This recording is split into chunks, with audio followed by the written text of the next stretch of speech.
nosotros hayamos tenido el tiempo por lo menos de estudiar un poco acerca de Mateo, ver quién era él, cómo aparece entre nosotros hasta el día de hoy. No hay evangélico, no hay iglesia cristiana que no tenga que recordar el nombre del Mateo bíblico que hoy vamos a estudiar. Es importante comenzar de la misma manera que Arturo comienza aquí en su libro, hablando del significado de este libro. Mateo había sido llamado el Evangelio para los judíos, para predicarle, enseñarles a ellos, hacer una transición del Antiguo Testamento al Nuevo. Él muestra de manera particular interés en los asuntos de Israel más que ningún otro de los evangelios. Está dedicado a ellos específicamente. Es posible, como es entendible y lógico, que aquellos que rechazaron a Cristo no podían amar a Mateo. Y tuvo que escribir y enseñar y dar a conocer lo que él creía en tiempos muy difíciles. Él tiene un gran énfasis en las profecías del Antiguo Testamento cumplidas en Jesucristo, quien es el Mesías esperado por los judíos. Yo les invito, mi hermano, que nosotros nos coloquemos en ese primer siglo a partir de ahora. Ahí está Mateo. ¿Sabe quién es el Cristo? Porque fue llamado por Cristo y la salvación fue entregada a él. Había una convicción en él, que es la misma convicción que tienen todos aquellos que Dios llama. Cuando Dios llama a alguien, Él produce en ellos el querer como el hacer, produce la convicción, produce que se aferren a la fe en Cristo y de esa manera caminen. Ahora, Mateo tenía todo eso y podía verlo y podía hablar de una manera más directa, ya que él estuvo con él, testigo presencial.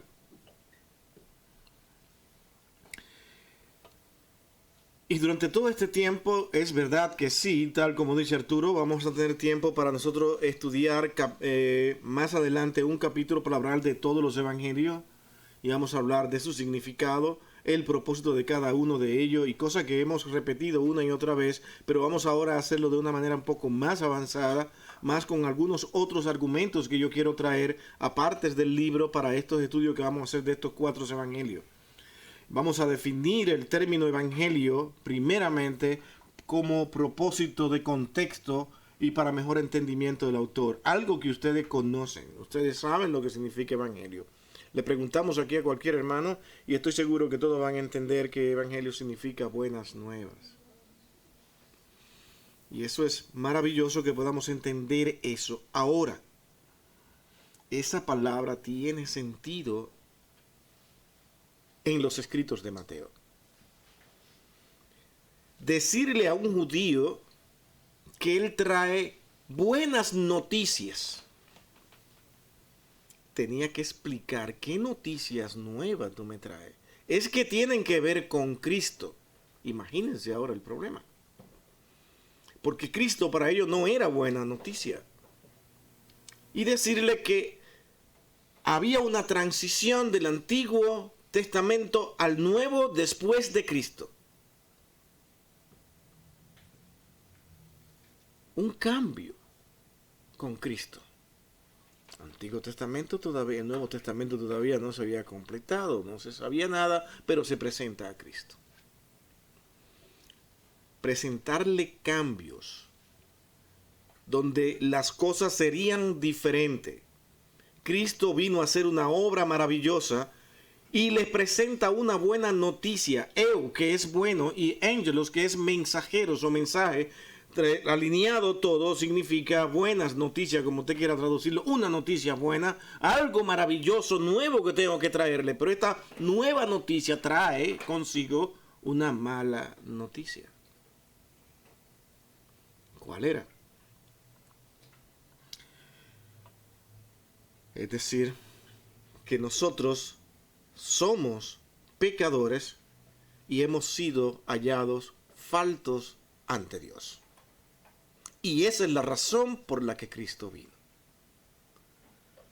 Todo el Antiguo Testamento probó que el hombre, por sus propias manos, por sus propios deseos, por su propia voluntad, quiso agradar a Dios y no pudo.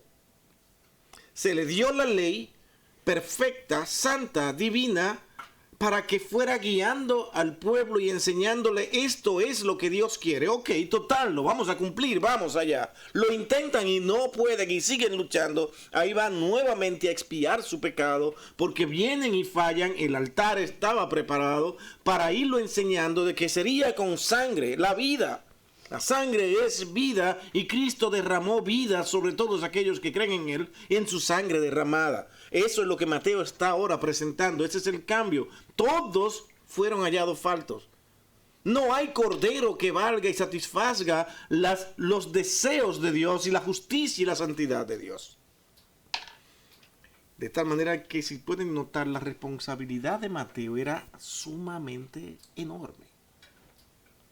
Y es por eso que no podía ser otro libro, el primer libro, al ordenar el Nuevo Testamento que Mateo. Mateo comienza a sentar las bases principales para todo lo que se tendría que explicar luego. Incluso Pablo, imaginémonos a Pablo sin los 4 evangelios, sin el evangelio de Mateo, para presentar a Cristo. ¿Habían pensado en eso? Sin esas palabras de Mateo, sin ese resumen de Mateo, sin esa enseñanza de Mateo y de Lucas, de Juan y de Marcos, nos indican una sola cosa. Dios estuvo envuelto en esto. Era un orden y un plan de Dios específico, y esto es lo que es difícil que la mente humana entienda. ¿Cómo es que en tiempos relativamente o aparentemente más atrasados que hoy en día nosotros, porque hoy nos creemos que somos genios comparado con la antigüedad? Sin embargo, es una falsa, porque todo lo que hemos logrado y alcanzado lo debemos a las bases de las cosas antiguas. Todo ha sido ordenado para que el hombre vaya caminando poco a poco. Y Dios ordenó su palabra de tal manera que las cosas se hicieran como Él quiso. Primero les da su ley. El hombre queda comprobado de que en verdad había una mala noticia en todo esto, y es que ellos no podrían satisfacer la justicia de Dios por ellos mismos. Es decir, no somos pecadores porque pecamos, sino que pecamos porque ya heredamos la naturaleza pecaminosa desde el primer hombre y por lo tanto nacemos pecadores bajo condenación. La buena noticia es que a pesar de esto, Dios ha hecho la provisión y envió a su Hijo. Eso es Mateo. Imagínense. Ahora Mateo se está explicando. Vamos a suponer que alguien entendió y dijo, ¿ese es tu argumento, Mateo? Pero es que no te das cuenta que nos está llevando a Cristo. ¿Dónde está Él? ¿Creen que esa pregunta no existieron? Si fue crucificado, ¿por qué no vino Él a ser nuestro rey? Ah, espera. Se me olvidaba explicar esto. Mateo lo explica. Es que el reino no es de este mundo. También me imagino a algunos diciendo, Mateo, igual que los de Atenas, Mateo, te vamos a escuchar luego. ¿Por qué? Porque para los judíos el Mesías que ellos esperan es alguien que será su rey, hará una nación grande, que gobernará el mundo y que todos tendrán que venir a los pies de esa nación.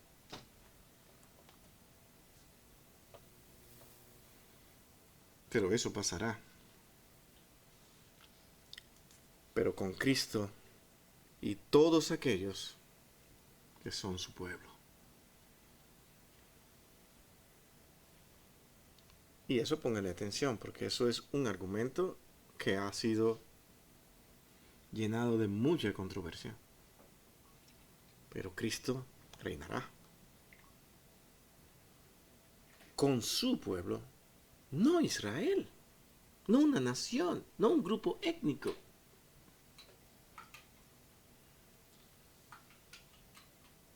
Toda lengua confesará y toda rodilla se doblará ante su presencia. Pero en este momento, Mateo contesta la pregunta, aun sabiendo el riesgo que corría al contestarla y decirla, pero tenía la responsabilidad de decir, es que nuestro reino, este reino de Cristo, no es de este mundo. Bájense de ahí, porque no es de este mundo ni es con ustedes, sino con aquellos que en verdad ahora Él está reinando directamente en sus corazones. Él es el rey de todos aquellos que le han aceptado como Cristo, como Señor, como Mesías y como Rey.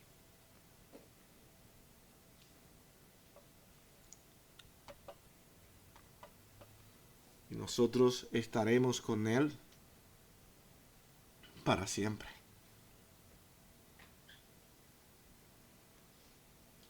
Para que todo aquel que en Él cree no se pierda, mas tenga vida eterna. Mateo dice que Jesús recorría todas las ciudades y aldeas enseñando en las sinagogas. Específicamente las sinagogas de los judíos, predicando el evangelio del rey. ¿Le entendían? No, ni siquiera los mismos discípulos muchas veces entendían de qué estaba hablando. Aún ellos tenían la esperanza de que ese iba a ser nuestro rey. ¿Creen que ellos no se unieron en aquel día de Palma con la misma esperanza? El Señor sabía que el corazón y el deseo de ellos estaba lleno de esa posibilidad de que Él fuera. Tal vez usted y yo estaríamos en las mismas condiciones. Esperanzado, qué glorioso sería. Wow, nosotros, Él es nuestro rey y Él es perfecto porque Él es Dios. Lo hará perfectamente. Ya se acabará todo este mundo de engaño y de pecado y de falsedad. Tendremos un verdadero rey. Y nosotros seremos los protagonistas. Se olvidan de toda la enseñanza que en el mismo Antiguo Testamento se viene enseñando y es presentando al hombre como necesitado de Dios, pero no solamente un pueblo, sino todo el mundo, todas las naciones. No hay nadie mejor que otro. Los judíos demostraron que ellos no eran diferentes a las demás naciones, porque Dios le había puesto en el medio de las naciones, no habían hecho nada, sino que se habían ido detrás de los dioses de las otras naciones, indicando de que ellos también tienen deseos muy paganos y muy comprometidos con su vanidad y su ego. Eran la misma cosa, de tal manera que todos están alejados de Dios y muertos en sus delitos y pecados, y que únicamente por la gracia de Dios el hombre puede ser salvo, de tal manera que todo aquel que en Él cree, ese no se pierda. Ese texto debe ser repetido una y otra vez.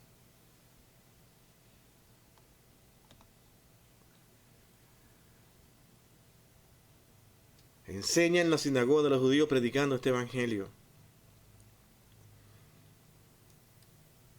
De hecho, Marco comienza su evangelio con esta misma palabra diciendo, principio del evangelio de Jesucristo, Hijo de Dios. ¿Han visto a Marco? Así comienza. Había que hacer énfasis en esta buenas nuevas porque esto era lo que movería al mundo ahora. El mundo tenía que ver a Cristo, pero muchos se opondrían y verían a Cristo, como decía nuestro hermano Surier el domingo, como un profeta nada más. Muy bueno, muy buen personaje, son muchas cosas buenas, pero un profeta. A los judíos ortodoxos le preguntas, pero ¿por qué? ¿Qué haces tú con todos los milagros que hizo Cristo? Es que Él era un brujo. Hay diferentes maneras de enfrentar y descalificar a Cristo. Sin embargo, las palabras de Marco, de Mateo, de Lucas, Juan y las explicaciones de Pablo permanecen hasta el día de hoy intactas, porque el hombre que no mira a Cristo no será salvo. Y él mismo lo dijo, tendrá que vivir la humanidad entera hasta mi venida, entendiendo que yo soy la verdad y el camino. Y nadie viene al Padre si no es por mí. Ahora, la responsabilidad es de la humanidad, pero porque rechaza a Cristo. Es como un político dominicano que se cree bastante sabio, por cierto. Él dice que él cree en el cristianismo. Oiga la cosa que no se entiende. Pero que Cristo no existió. Eso está genial, ¿no? Pero lo dijo. Se hace cualquier cosa sobre un argumento que es inevitable hoy en día. Es imposible hoy en día negar que Cristo no existió. Tú puedes decir lo que tú quieras de Él, pero no puedes negar que Él existió. Todo está ahí, escrito, formas, culturas antiguas, todo, más documentos descubiertos, es que es imposible. No hay manera, no hay forma. Los mejores eruditos e incluso ateos no tienen la valentía de decir que Cristo no existió. No pueden, porque se descalifican a sí mismos como realmente eruditos que deben ser. Y ese es el temor, que cuando tú sabes que no puedes contradecir algo, por tu reputación tienes que sostenerlo, pero buscar argumentos que por lo menos descalifiquen a ese Cristo. Y ahí está la lucha. Y Mateo, Marcos y Lucas dijeron, vamos a basar toda nuestra escritura en el Evangelio. ¿Qué es Evangelio? Buenas nuevas. Pero ¿en qué están diciendo cuando dicen buenas nuevas? Hay noticias muy buenas. Cristo es el Redentor del mundo. ¿Esas son las buenas noticias? ¿Eso es lo que tú dices que es bueno? Sí, eso es lo bueno. Y es lamentable que incluso muchos creyentes en Cristo parece que todavía no entienden que hablar del Evangelio es buenas nuevas. Porque muchas veces llegan a las iglesias como si estuvieran forzados. Hacen las cosas para el Señor como si fuera un calvario. Como si fuera un sufrir. Es como si no creyeran en todo lo que Cristo es y significa. Por eso es el énfasis, lo que hemos pedido para este año. Hermanos, que Dios nos ayude a conocerle mejor.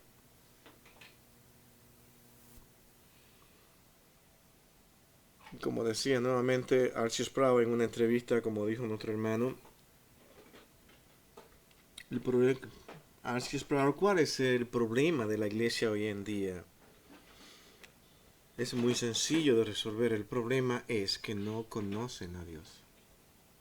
Viven como si no le conocieran. Y en momentos dan unos saltos de espiritualidad y se dejan motivar por alguna canción, por algún sermón incluso, y se sienten en el cielo, pero pronto salen ahí, se olvidan de que Dios realmente es lo que es. Para vivir como yo quiero y como a mí me parece. Para pensar en mí. Para ir detrás de mis metas. Para satisfacer mis deseos personales. Para anhelar cosas de este mundo. Estos evangelios son muy significativos para la vida de un creyente, porque hablan sencillamente del evangelio. Un evangelio que decimos y entendemos que son buenas nuevas, pero no entendemos exactamente quién es el que controla esas buenas noticias. ¿Se entiende lo que digo? Él es el dueño y señor de esas maravillosas noticias, porque a través de Él es que llega eso maravilloso que el mundo no conoce. De tal forma, mi hermano, que no fue tan fácil presentar estos argumentos. Y no dudo que ellos mismos dirían, Señor, ¿lo hacemos? ¿Será que me atrevo a hacerlo? Pero ahí estaba el Espíritu de Dios para guiarlo a toda verdad y ponerlos a escribir. Que iban a tener todo lo que tenemos hoy en día. Desconfianza de estas escrituras. Que si se escribieron en tal tiempo, que si no se escribieron en ese tiempo. De si son confiables. De si fueron simplemente una copia de como dicen de Mateo. que Mateo realmente él escribió en otro idioma y que tradujeron de eso al griego y ahí se perdió señores, es difícil ver todas las cosas, entender todo lo que se dice con tal de descalificar, pero el hombre busca, hay un afán, un empeño de decir, no, traigo algo nuevo, maravilloso, esto es lo que hay, vamos a descartar cosas. Abra las páginas del internet y se va a encontrar con personas que constantemente dicen lo que nunca se había dicho acerca de Jesús, lo que nunca se había dicho acerca de Moisés, lo que nunca se había dicho del Antiguo Testamento. Aquí lo vamos a decir. Todo el mundo busca una novedad con tal de brillar y salir con algo diferente. Ya no tenemos que llamar Jesús, sino Joshua, porque ahora debe ser en hebreo para que nos veamos más puro y más santo. Sin entender el verdadero significado, llámale Yeshua, llámale Jesús, como tú quieras, pero será el mismo Redentor. Eso es lo que debe interesarte. ¿Quién es ese Redentor? Pero hay un sinnúmero de argumentos que la gente trata de salir y traer con tal de confundir. Y no hablar de la doctrina de la Trinidad, que la ponen simplemente en el concilio de Nicea, en el 325, y ahí fue que comenzó, pero sí, ignorando toda la cita de los padres de la iglesia que hablaban ya de la Trinidad como cosa normal. Lo que hicieron fue realmente ratificar lo que ya se había dicho, porque no había manera. Esta es la realidad que se presenta en la Escritura. No lo crees porque tú crees que lo dijo ahí, entonces ve a los evangelios, entonces descalifica los evangelios, descalifica también los escritos de Pablo, descalifica todo lo que es el Antiguo Testamento, entonces comienza a decir que eso fue un invento. Pero no puede, con los escritos que tenemos ahora no se pueden negar las doctrinas que tenemos hoy en día básicas. Hermano, peleé por escatología, peleé incluso hasta por inseguridad de salvación, pero por doctrinas básicas, como es Cristo como Dios, Cristo como Señor, Cristo como Redentor, eso no hay negocio. No hay negocio, porque todo lo demás es una falsa únicamente con tal de aparecer como brillante, como geniales y con novedad, y los que han hecho ese tipo de doctrina enriquecerse luego. Andan detrás de dinero, y a mí no me interesa si usted lo cree o no, pero mi hermano, andan detrás de dinero.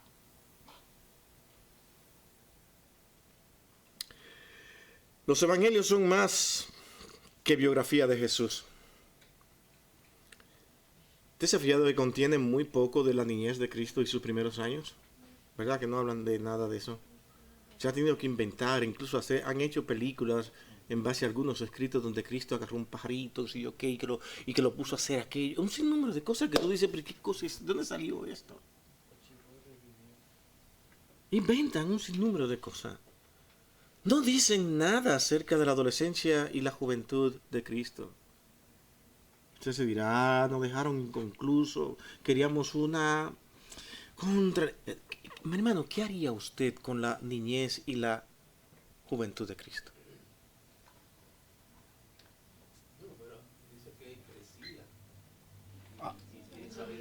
Eso es lo importante, porque tú tienes eso confirma que nunca pecó. Y eso debe satisfacer. Ahora, vamos a hacer una biografía de cómo él vivió, de cuándo fue al campo, de cuánto clavo clavó cuando estaba con José y todas estas cosas. ¿Qué sentido tiene esto? Si no solamente satisfacer la curiosidad del hombre. Mi curiosidad es satisfecha, pero me deja igual. Qué bueno, conozco mucho de Jesús, fue maravilloso, pero sigo igual. Era ir directamente al propósito. Hay personas que a mí me han preguntado que mientras uno no les demuestre desde que Jesús nació, cómo fue que creció, algunas personas no creen. ¿Cómo es que a los 33 años? Eso es excusa, ¿no? Sí. No tiene ningún sentido decir eso. Pero la gente es así. Es como, ¿a dónde me aferro? ¿Qué digo? ¿Qué encuentro? Eso es como ver su hija, pero no saben cómo creció. Exacto. Pero, pero está ahí. Pero es mi hija. Está ahí, no puede decir que no. No puede decir que no. Gracias, mi hermano, eso es bueno. Te la acepto, esa me gustó. No dicen nada acerca de la ausencia de Jesús y se concentran su interés en la última semana en la tierra. Pero qué cosa tan horrible.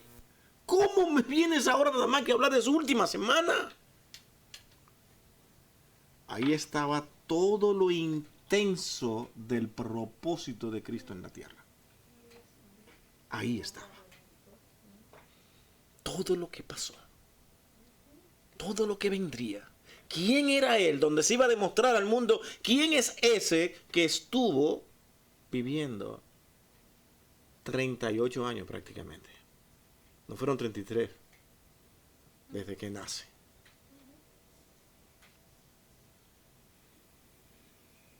Ahí estaba en su última semana. Y ahí comienzan ellos a relatar todo y a recordar todo lo que Cristo hizo mientras estuvo caminando con ellos, cómo los llamó, cómo los trajo, cómo vinieron ellos al Señor, de qué manera y quién es Él, y comenzar a hablar y a relatar todo lo que Él es. Es que fuera menos creíble si Mateo hablara de la niñez de Cristo cuando él no estuvo ahí para ver. Él habló de lo que él vio. Eso es cierto también. Si no le creen a Mateo actualmente muchos, si buscan la manera de dudar de eso, imagínense, oye, hablando de la niñez, si él no estuvo ni cerca de por ahí, él estaba metido en otra cosa, en cobrar impuestos, era una persona que mire lo que estaba metido en su negocio. Y ahora viene a hablar de la niñez. No, Mateo estaba interesado en lo que interesaba realmente al pueblo judío entender ahí. Que Mateo también lo conoció adulto. ¿Lo conoció adulto? Por eso no tenía sentido hablar de él de niño. Y dice lo importante, crecía en sabiduría. Eso debe ser suficiente para todo creyente. Eso es una buena... Eso es suficiente. Para mí es suficiente. No sé si para usted, para mí sí.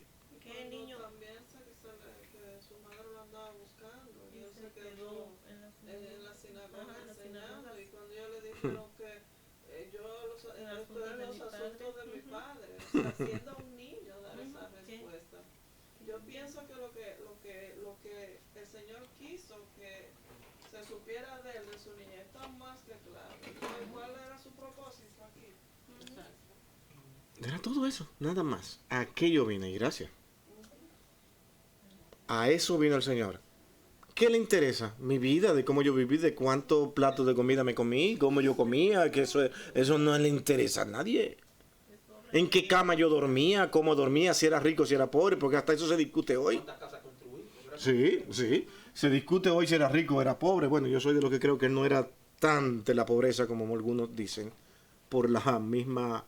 en aquel entonces, el que era realmente, el que trabajaba con madera, era bien pagado. Era el material principal. Era un negocio sumamente bueno y eso es otro tema. Porque hay muchos que no, porque acuérdense, en la Edad Media la Iglesia Católica nos metió que la pobreza era símbolo de santidad. Y si eres pobre, eres más santo, mientras más pobre, más santo, pero era que querían negociar contigo para quitarte todo lo que tú tenías y dárnoslo a nosotros. Y yo me rí. Sí, porque era de ellos, todo. La Iglesia Católica es una iglesia millonaria, pero viene de la Edad Media.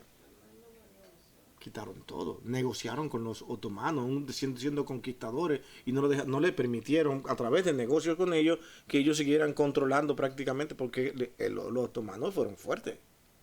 Era un imperio muy fuerte. Estaban realmente con todas las de ganar, de conquistar Europa, pero no pudieron, porque al mismo tiempo eran negociantes. Eran negociantes, vamos a negociar, vamos a hacer negocios. La Iglesia Católica supo cómo dominar y controlar muchas cosas ahí. ¿Ve cómo ha caminado el mundo? ¿Y cuál ser humano, pastor, que va creciendo, va perdiendo la inocencia, va agarrando más maldad y eso? Y nuestro Señor fue creciendo en sabiduría, en santidad, Todo el tiempo. milagros, en amor. O sea, ¿cuál ser humano común y corriente podría hacer todo lo que nuestro Señor Jamás hizo y en todo la lo vida. que Él soportó por nosotros sin culpa alguna? No lo aguanta porque iba a estar sujeto a cambio, iba a ser imposible pecar. Mi hermano, cuando a nosotros nos atacan y yo sé que yo estoy en lo correcto y que estoy en lo que es verdad, ¿cuál es la reacción nuestra? Pero caramba, yo haciendo lo bueno y me dicen que he sido el peor del mundo. ¿Cuál es la reacción? La primera reacción es pecar con tu mente. No viene sana. Cuando reaccionas te das cuenta que ya has metido palabras en tu mente, has elaborado conceptos que cuando tú lo presentas, Señor, mira, yo te voy a presentar esto que yo pienso delante de Dios. No, eso no, Señor, espérate, eso no, esto sí, pero esto no. Te das cuenta que no puedes presentarlo ante Dios. Pero ya tú querías que Dios fuera un chismoso más contigo de lo que vamos a hacer con esa persona que me está haciendo daño. Y cuando te das cuenta quién es Dios, dices, no, Señor, olvida eso, eso no es lo que yo quise decir. Pero Cristo, en medio de todas las blasfemias contra Él, de todas las injurias contra Él, se mantuvo sin pecado. Y al punto de llegar a la cruz, ver todo lo que le hicieron, ser escupido, Él sintió la saliva en su cara como usted y yo la sentiríamos. Los clavos, todo lo sintió exactamente. Y así llegar a la cruz y pararse y decir, Señor, perdónalos porque no saben lo que hacen. ¿Usted lo haría? Señor, manda fuego consumidor. Eso es lo que me saldría a mí. Y yo lo sé. Yo no podría. La maldad de estos hombres. No tengas misericordia de ellos. Si con poquito nos molestamos, pastor, ¿por qué reaccionamos y nos enojamos con nuestro propio organismo y pecaminosidad? Por eso es que a la iglesia le hace falta conocer a Dios. Porque decimos que lo conocemos. ¿Por qué perece el pueblo de Dios? Por falta de conocimiento. Conocer a Dios.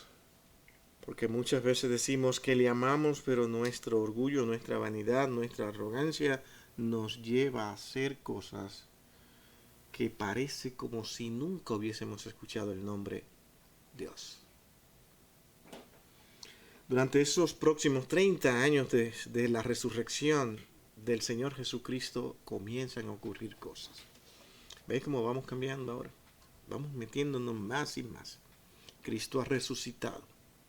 Quedan los apóstoles, a quienes le tocaba una responsabilidad enorme. Primero pasaron por la desilusión de haber visto a su Señor partir ya. ¿Qué hacemos?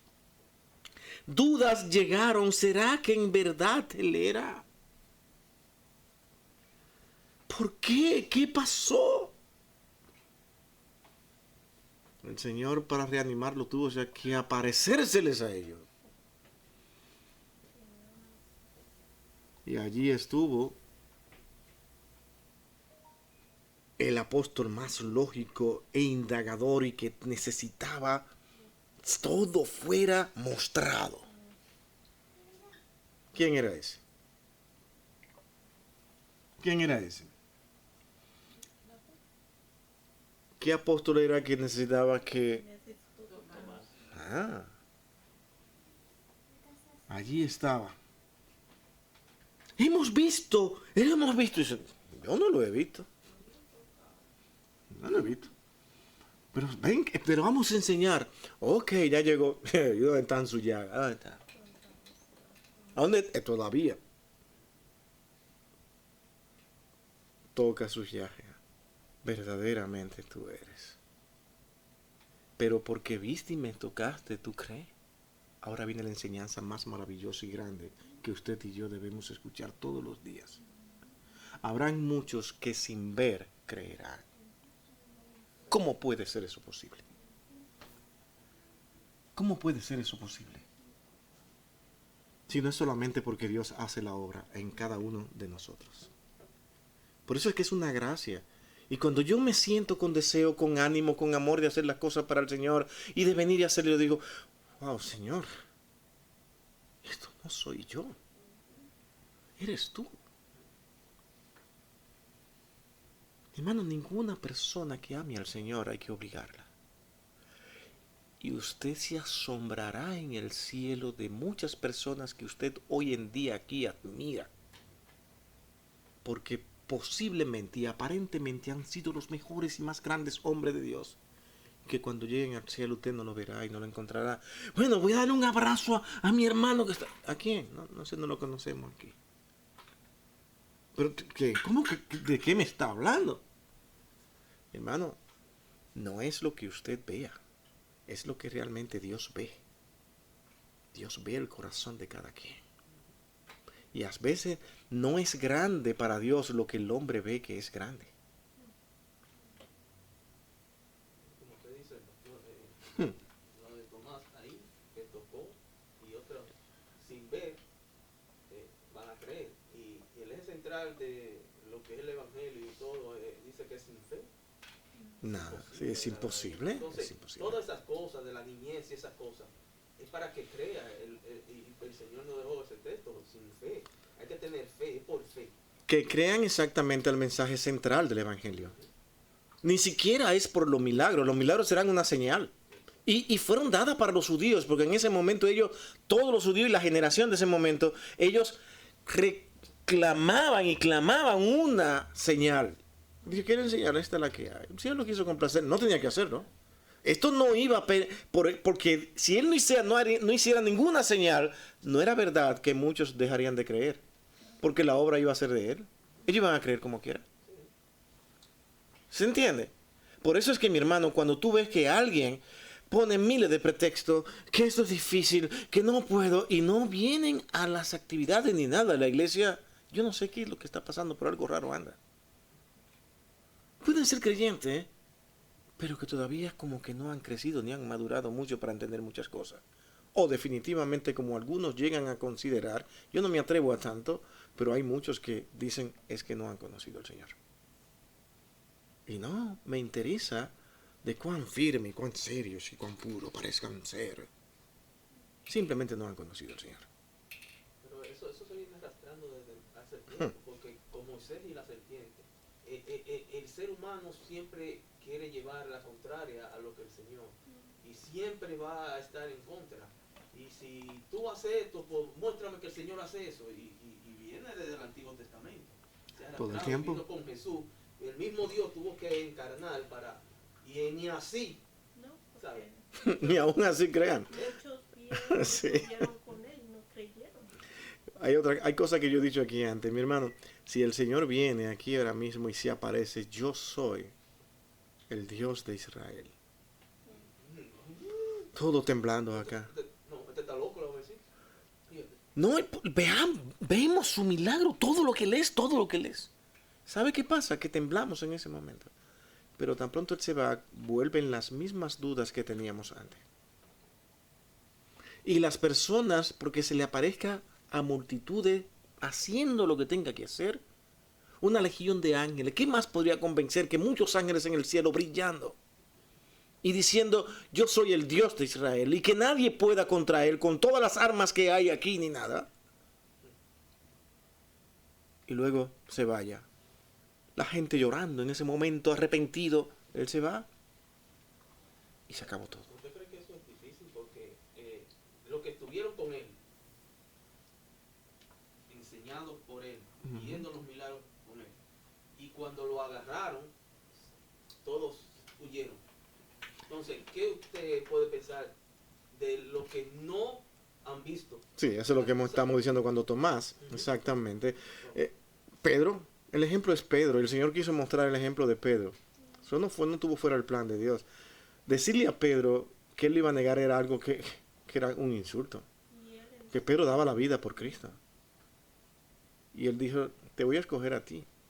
Y Pedro, tú me vas a negar. Pero acuérdate el texto que dice que Satanás pidió a Pedro para tentar. O sea, zarandearlo. Satanás pidió tentar a Pedro. Ujú. Y el Señor le dijo, pero yo rogaré por ti que tu fe no falte. ¿Quién lo hace? El sostén nuestro, ¿de dónde viene? Y esas palabras tan consoladoras de Cristo cuando dice, yo me voy, pero yo no lo voy a dejar solo, estaré hasta el último día con ustedes. ¿Tú sabes el consuelo tan grande que es ese? Que yo salga ahí y yo sé que Cristo está conmigo.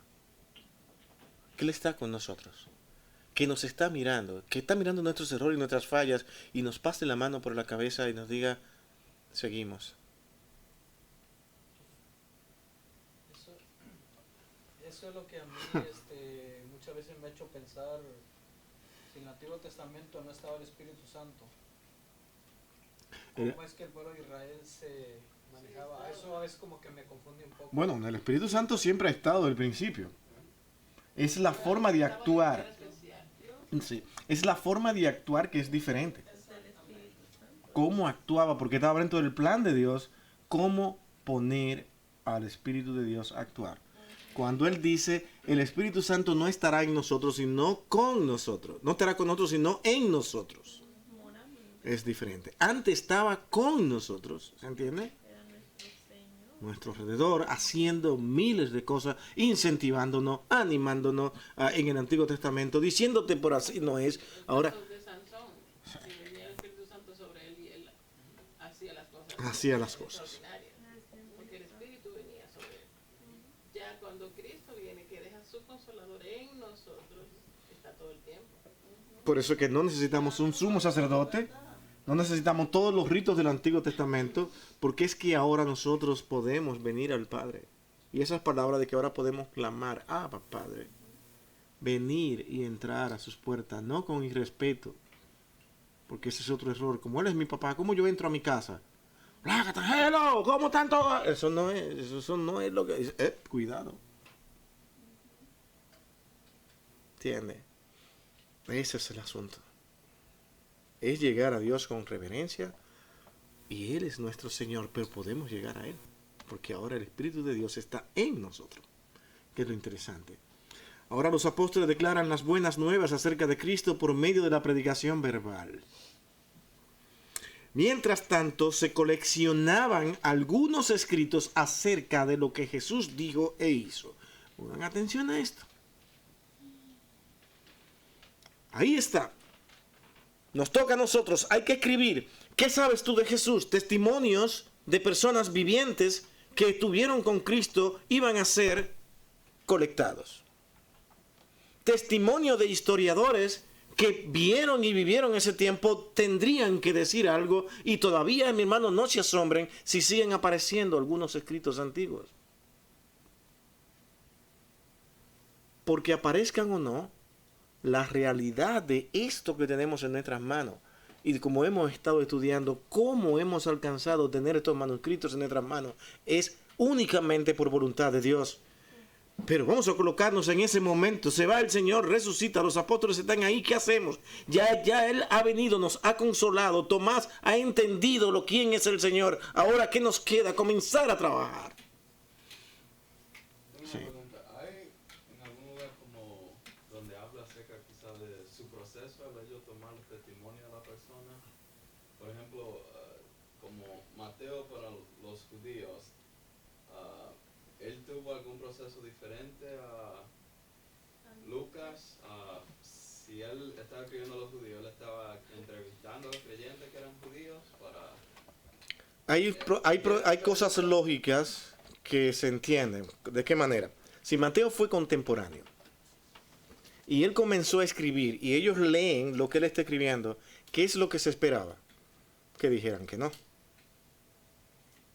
El escrito permaneció. Se estuvo dando continuidad. Nadie habla de una controversia. Las controversias vinieron después, incluso en este tiempo, después de 2000 años, más que otra cosa. Para decir, no, así no sucedió, porque se comienza a ver lingüística, a estudiar algunos trozos de papiros, al estudiar algunos trozos de manuscritos y a decir, este no perteneció a este tiempo. Las dudas vienen, pero en el momento en que ellos escribieron, esa controversia no se registra. Y ellos, para hacer todo lo que tenían que hacer, no podían hacerlo solo. Tenían que investigar. Todo escrito necesita investigación, a pesar de que yo fui el testigo.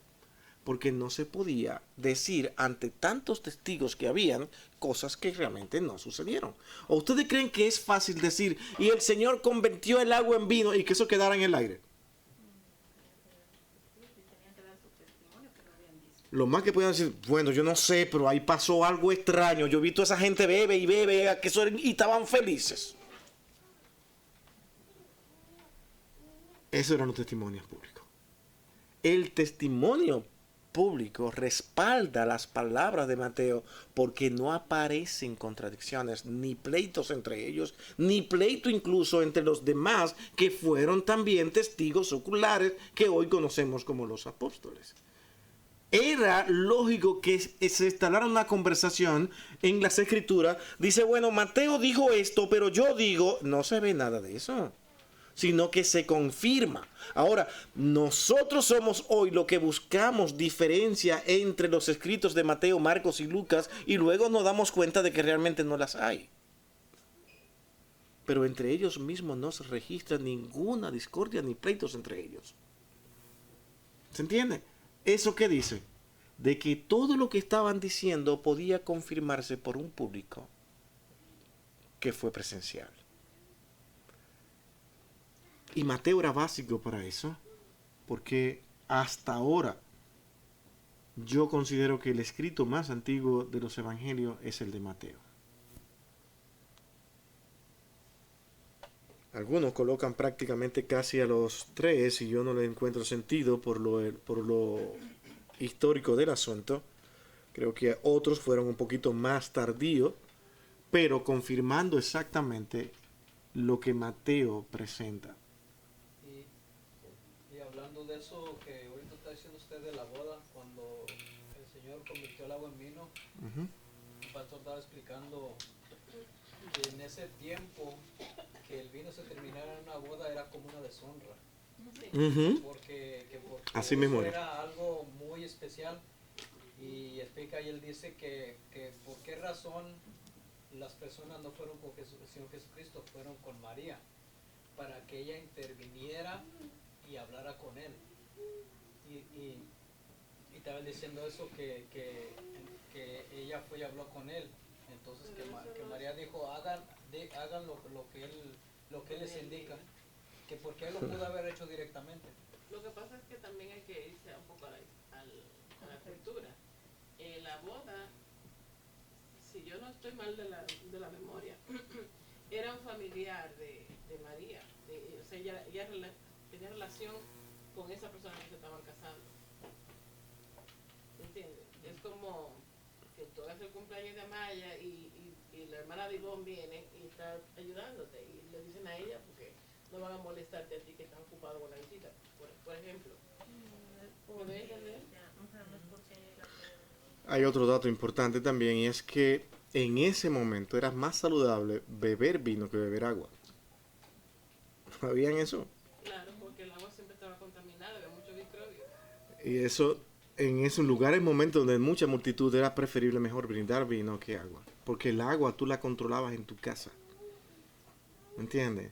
Tú la hervías, le hacías esto, la buscabas en lugares específicos, pero en un lugar público tú no sabías el agua que te estabas tomando. Y es asunto de cultura. Entonces por eso es que el vino era, me imagino que todas esas bodas y todas esas fiestas ahí salían mucho, imagínate, hablando más de lo que tenían que hablar, ¿no?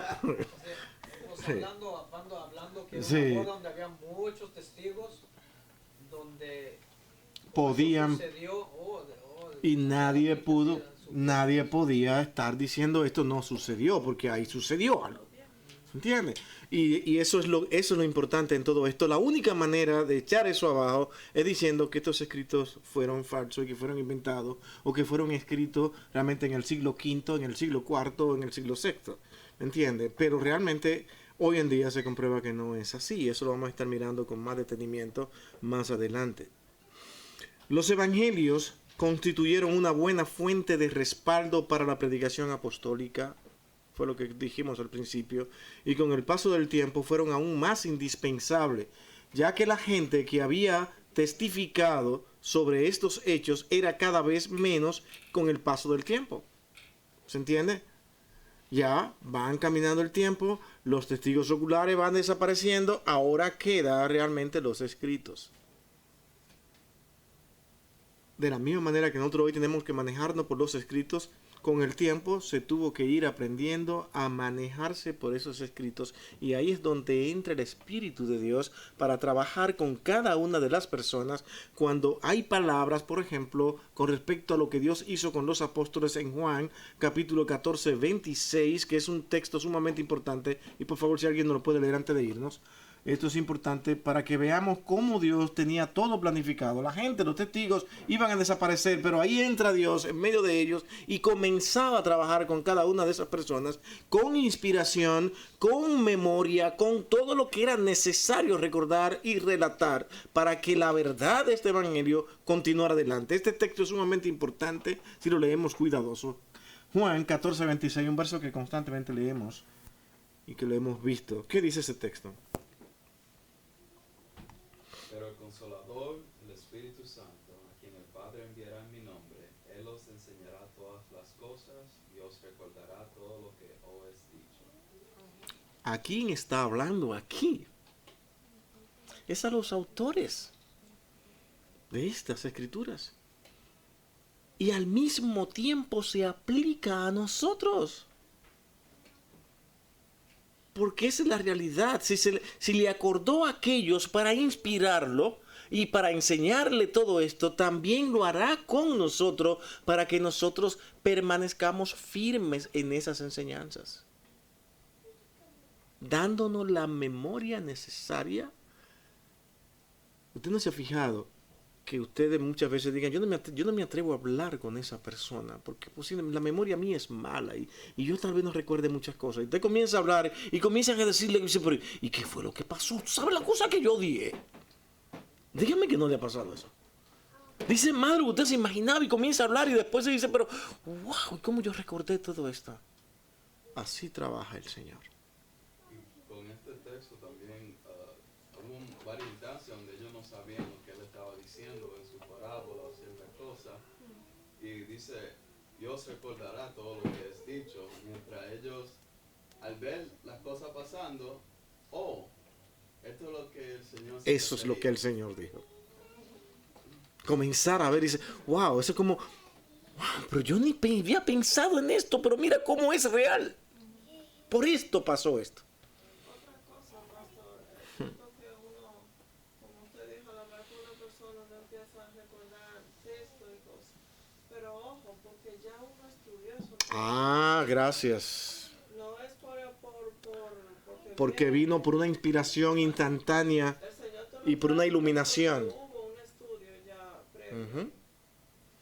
Hay muchos que ven esto y lo ven como si ellos fueran iluminados. De si yo me santifico y oro todos los días y me consagro al Señor, Él me dará a entender todas las cosas. ¿Qué Biblia? Ni qué Biblia. Biblia, póngase a un lado. El Señor me inspirará y me hará recordar y decir lo que tengo que decir. Por eso hay tantas falsas doctrinas.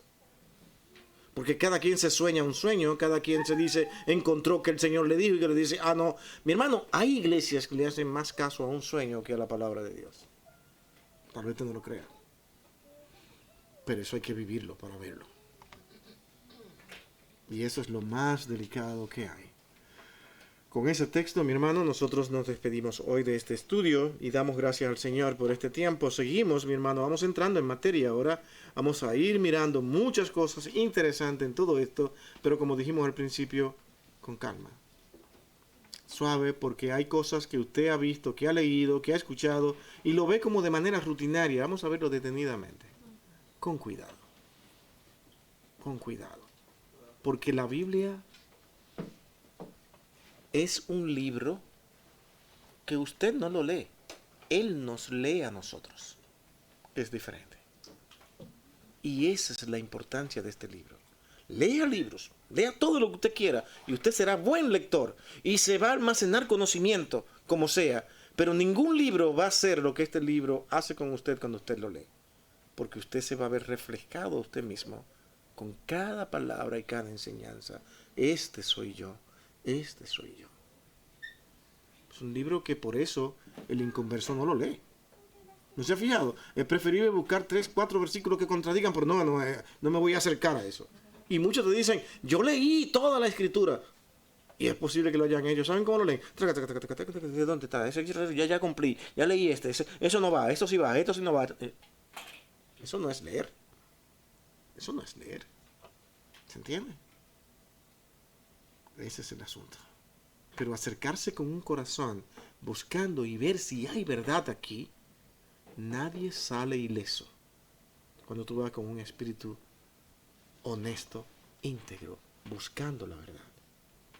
Haga la diferencia. Usted tiene el Corán, lea el Corán y lea este libro. Y vaya con las mismas intenciones. Y vamos a ver, con las mismas intenciones que usted va a este libro. Y vamos a ver si es verdad que va a suceder lo mismo. Eso convenció a un musulmán, que desde niño era musulmán. Y dice, voy a ir a este libro con la misma dedicación y el mismo amor que yo le tengo a mi libro, el Corán. Y cuando fue a este comenzó a llorar. Dijo, nada ha hecho más en mi vida de verme a mí mismo que este libro. Y se entregó al cristianismo. Y así como ese hay muchos testimonios. Porque como tú vas con un corazón honesto a este libro, tú sientes que Dios está hablando. Y te está hablando a ti.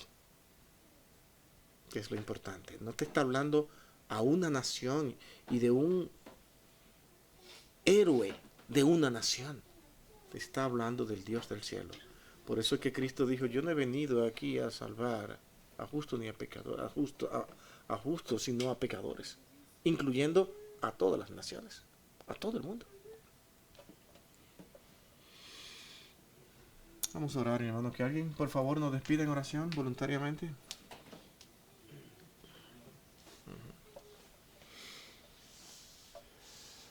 Bendito y glorioso Padre, Señor, cuán preciosa es tu palabra, Padre. Es más preciosa que el oro fino, Padre. En ella, Señor, te conocemos. En ella, Señor, moldeas nuestro corazón, nuestra vida. Gracias por poner en nuestro corazón, Señor, el poder venir a compartir tu palabra. Gracias por el pastor, por darle el tiempo, la dedicación para explicar con detalle estos libros que estamos estudiando, Padre.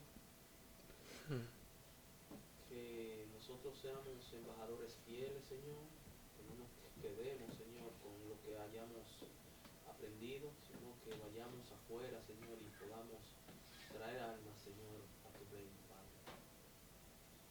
Te damos las gracias, Señor, por la iglesia, por cada miembro, por aquellos que no han podido venir, Señor, para que tú los cuides, Señor.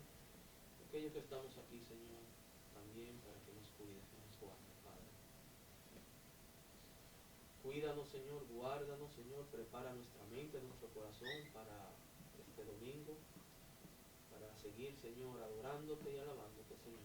Y que no solamente sea el domingo, Señor, sino que con nuestra forma de vivir, nuestra forma de hablar, lo que veamos, lo que escuchemos, Señor, sea digno, Señor, de alabanza, Señor. Pedimos por los enfermos de esta congregación, aquellos para que tú le pases tu mano sanadora. También, Señor, seguimos pidiendo por los jóvenes, para que tú los toques y los traigas, Señor, y no se apeguen a las cosas del mundo, Señor, sino que puedan venir, Señor, a aceptar a Cristo como Rey y arrepentirse de sus pecados, Padre. Guárdanos, Señor, y llévanos con bien, Señor, a nuestros hogares, Señor. En el nombre de Cristo Jesús, nuestro Rey y Salvador, te lo pedimos. Amén. Amén. Bueno, hermanos, seguimos hacia adelante.